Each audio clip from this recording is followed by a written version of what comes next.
Hello everybody, it's Hippodippin here, and today I was doing some OU battles, and I'm trying to get myself back up to the rating I once had, and let me tell you, that is not easy, because, man oh man, I got toxic stalled. Alright, this guy had two toxic stallers on his team. He had a Gliscor, and then he had a Breloom. And the Breloom was a little easier to deal with, but I definitely need to make some changes to my team. I need to maybe throw an Ice Beam on my Gardevoir. I need some sort of ice move that can deal with Gliscor and, excuse me, Gliscor and Landorus. I definitely need a good, solid ice move. And although Sharpedo is Water type alone is not going to take down those two bulky Pokemon, especially after an Intimidate from Landorus. Definitely not happening. But this battle was a little bit different. It was my opponent did get a little furious, just because I predicted some of the stuff he was going to go ahead and do, and it was a fun battle. I am not going to be using this. Well, I will be using this team. I will be editing it, is what I meant to say. Just because I had some difficulty dealing with stuff like the Landorus was an issue, and some other bullshit stuff. But really, do not ever toxic stall. It is so annoying to the opponent. But I think Gliscor and toxic stalling Pokemon ought to be banned to Ubers. It's just so much. Go ahead and toxic stall up there and leave us alone. But anyway, here's the battle, and let's watch the replay. I led off with halved my Sharpedo, and I protected because I expected a U-turn. Ended up going for a U-turn. Got my speed up, and then he still outsped me, which told me he was scarfed.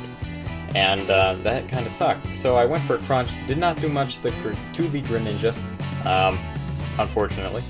But I put up a Destiny Bond and got rid of myself as well as the Greninja, who could have been an issue, could have posed a threat to my Garchomp. So, glad I got rid of that.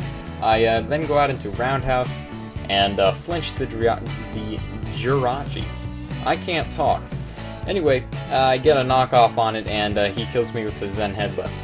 Now, here I go for Fire Fang and just knock it out, and the Jirachi wasn't too much of an issue, although it did get rid of one of my Pokemon, so that kind of sucks.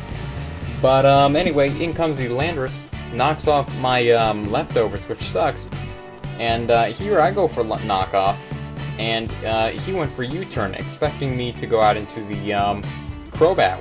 So. And then I predict that and go for a Pain Split. Get all that HP back. And if you are paying attention to the comments, sometimes he'll say some stuff. Sometimes it's a little rude, but whatever.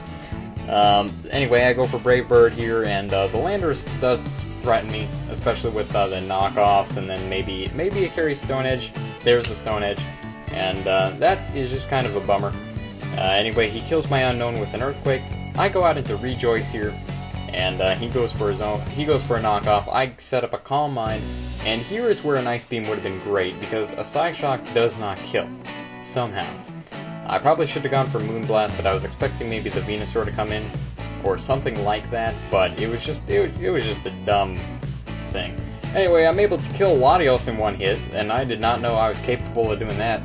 How much attack does Garchomp have? I'll check when he comes back out. He comes back out one more time, I think. And then from here on out, from turn 18 all the way through the rest of the battle, for the majority of the battle, me and Venusaur just stall it out. And I never actually kill it. He just quits. And yeah, that kind of sucks, but yeah, this was it. This was the whole battle. This is why I don't like stalling. The only reason I have Roost on Night is to keep him around a little longer so he can help out the team with Defog. And unfortunately, I found out the hard way Defog does not get rid of Leech Seed. Or at least I'm pretty sure it doesn't. But you will see the Venusaur come back in and try and stall out my Night a bit longer. And it is a bit annoying. I will say that. It is pretty lame for somebody to go ahead and do that. So please don't do that if you're that guy. Anyway, in comes the Victini. It's not Scarfed, which I expected it to be, and I'm able to kill it with an Earthquake.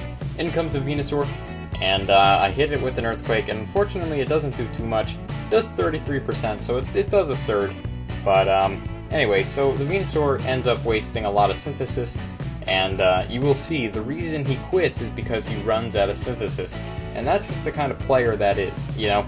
If they can't heal themselves up, it is such a pain for them to keep playing. Because how on earth are they expected to win without ever having to think about their actions? That's the kind of player this kind of player is. But, you know, the only reason I don't like stall is just because it's such a mindless tactic. It really is. It's successful, sadly, and that encourages other people to go ahead and use it. And I assure you, if you use it, you will not get the respect of me. And it's just such a pain. I mean, look at this. No Pokemon should have this much power. Granted, my Knight has no attack investment, but it's just like, man, come on. You don't need to stall me out. Like, I'm gonna win eventually. You're gonna run out of synthesis. And I will switch out, get rid of the Leech Seed, come in with Garchomp, and then Earthquake you. If I'm able to get you down to a point where I can do more than 33%, and you're making that pretty difficult with all your healing. So, that is an issue. But unfortunately for him, the Venusaur... Well, unfortunately for me, I mean, I'm not able to kill this Venusaur pretty quickly. And it turns into a 44-turn battle. Like, we're only on turn 39. It's pretty crazy. But, yeah, it's just such an issue. Eventually he roars me out, I go for an Earthquake, just to do something. And he puts on a Leech Seed on me, and I'm like, man, how pathetic are you? Really? This guy, I swear to God. But, I've just had the worst battles lately. I just haven't been, I've been practicing as much as I should have, and I'm not weighing the options, and unfortunately, I should narrate what I'm doing. It just helps me think about what I'm going to do and how I'm going to approach the situation a little bit better. I do want to check out Bruce's attack, Garchomp's attack. It doesn't show. Oh well. But I'll check it in the, I'll check it right now. We'll all find out. How about that? Let's go into Team Builder. Garchomp right here. And his attack is 359, so that's pretty good. That's actually pretty good. I think that's the same level as Sharpedo. No, Sharpedo is 10 less, okay. Oh, I had the plus in it, so actually Sharpedo has a higher attack than Garchomp. That's pretty cool. It's cool to know that Sharpedo could knock out the Latios, because you know what, if a Dragon Claw did it, a Crunch can definitely do it too. Same base power, I'm pretty sure.